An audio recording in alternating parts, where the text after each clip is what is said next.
Gustavo, en tu estilo de búsqueda permanente de temas originales para poder desarrollar, tanto desde la escritura como desde las charlas que das habitualmente, este 2014 marca algo particular en función de uno de los grandes, me refiero a Kafka, ¿verdad?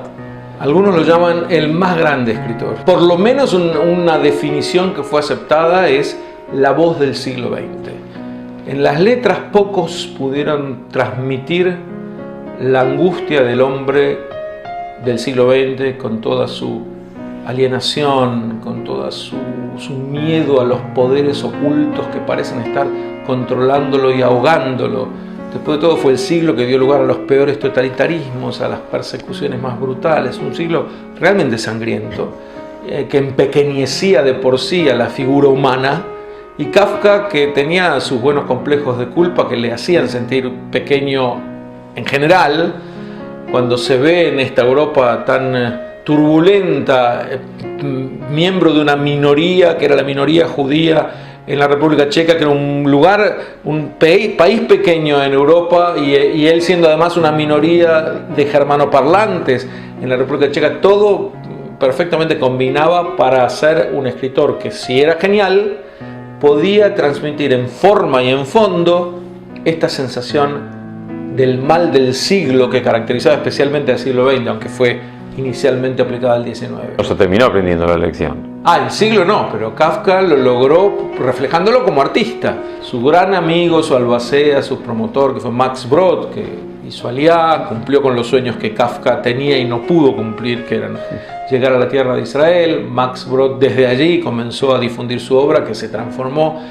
Creo que hasta hoy en día hay unos 20.000 libros escritos sobre Kafka.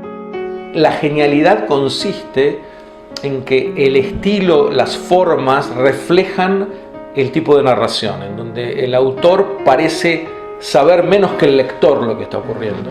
El estilo único de Kafka, que dio lugar al adjetivo kafkiano, lo hace lo que llamó Austen y el mundo acepta hoy la voz del siglo XX. Con todos sus componentes judíos, socialmente judíos, sus amigos eran judíos, sus mujeres, sus deseos, haber estudiado Talmud con Torchiner, haberse dedicado a estudiar hebreo, todavía están sus apuntes. O sea, vinculado, integrado perfectamente a la comunidad. Perfectamente, no había ninguna integración social en Kafka, él siempre se veía algo así como un descastado. Es más, cuando escribe su famoso libro La Condena, en donde él se ve condenado, nunca sabemos por qué, obviamente, por su padre a morir ahogado, y así cumple con lo que le ha dado esta sentencia. Este libro fue escrito inmediatamente después de que Kafka, por primera vez en su vida, a los 29 años, en Yom Kippur, no acompañara a su padre a la sinagoga. Aquí había una culpa que por supuesto lo acompañó todo el tiempo, porque escribe su carta al padre, veía en el padre una figura represora, castradora, etc. Pero en particular el libro en donde en teoría el padre está consumando el castigo es cuando él deja de ir a la sinagoga, y además que lo acusa en carta al padre a su padre de no haberle enseñado judaísmo, de haberle dado un judaísmo que hoy llamaríamos muy light. Él buscaba esta espiritualidad. Max Brod, que es el que dio las lentes para entenderlo a Kafka, y sin él no hubiéramos sabido nada de él, de Kafka, sobre todo porque al pie de la letra no cumplió con el pedido más conocido de la historia de las letras. Kafka moría de tuberculosis en 1924 y en su lecho de muerte le dice: Max, quema todo lo que está a disposición, no quiero que se me lea, no quiero que se me conozca. Y Max Brod se apresura después de la muerte de Kafka a no cumplir, no solamente no quema, sino que publica por doquier, y esto se hace una bola de nieve.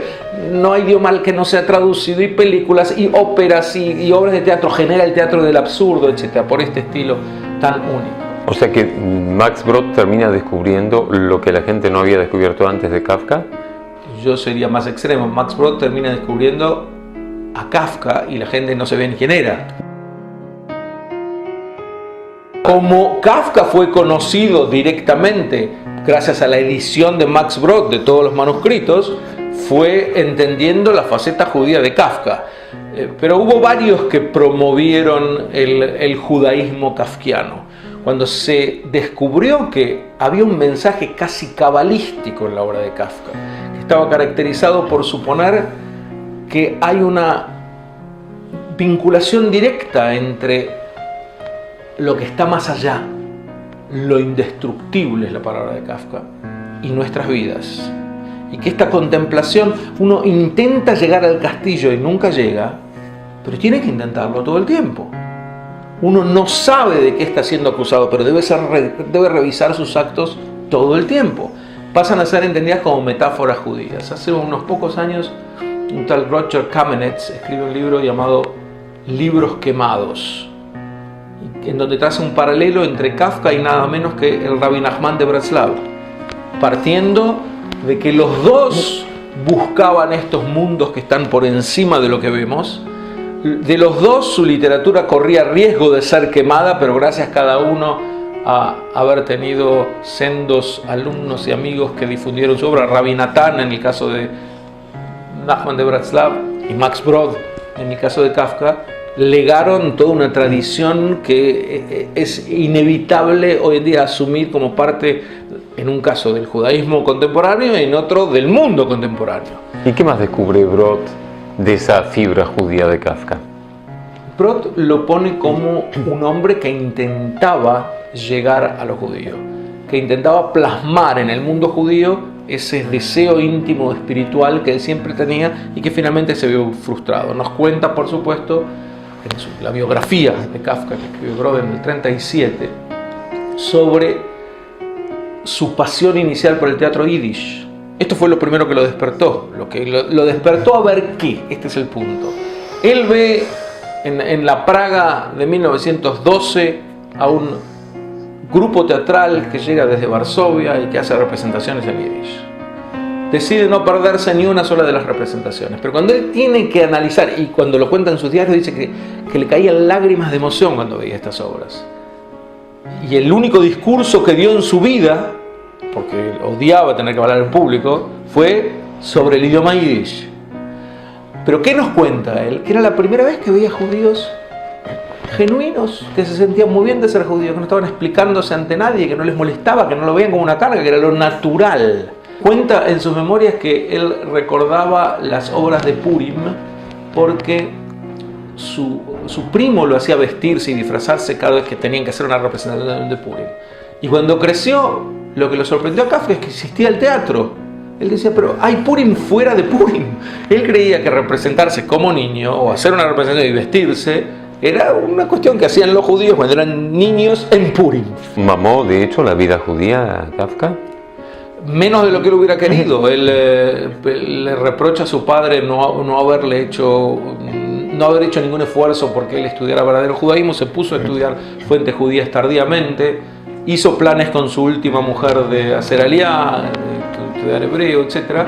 Pero finalmente presentarlo como un individuo que fuera un judío religioso sería una distorsión. Diría que lo alcanzó la muerte antes de que supiéramos exactamente a dónde iba a llegar, pero sin ninguna duda había una genuina búsqueda de lo espiritual y un genio literario como muy pocos.